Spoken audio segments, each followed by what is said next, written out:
এ ফেরেশতা, এ জমিন, তোমরা যারা জমিন ধ্বংস করে দিতে চাও, আমি আল্লাহও দেখতেছি কেমন গুনাহ হইতেছে।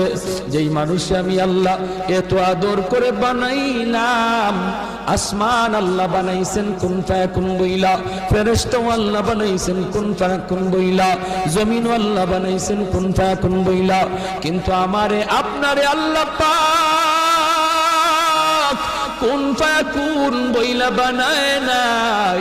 আমাকে আপনাকে যখন আল্লাহ বানাইছে, খালাকতু বিয়াদাইয়া, আল্লাহ বলে আমি আমার নিজের হাত দিয়া বান্দা বান্দিরে বানাইছি। কারণ এই চেহারার মধ্যে এত দামি কপাল, ওই কপাল দিয়া বান্দা আমার কুদরতি কদমে সাজদা দিবে।